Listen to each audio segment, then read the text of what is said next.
Do you know many people are having trouble with connecting their G-Shock to their phones? Don't worry. In this video, we'll show you how you do this. Let's start. Step 1. Install app.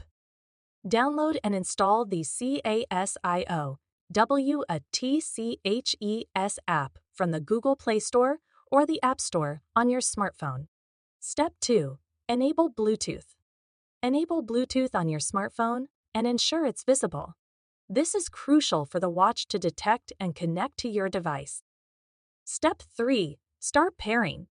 Hold the C button on your watch for 3 seconds until CNCT flashes, and the mode hand moves to A to start pairing. Step 4. Pair devices. Open the app, select your watch model, and follow on-screen instructions to establish a connection. The flashing should stop once connected.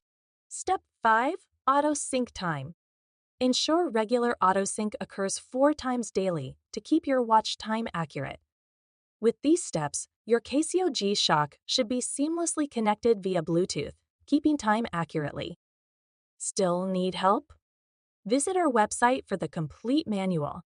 There you will also find questions and answers from other Casio users. Did you find this video helpful? By subscribing, you help us continue to answer users' questions. So, subscribe to our channel. Thanks for watching, and see you in the next video.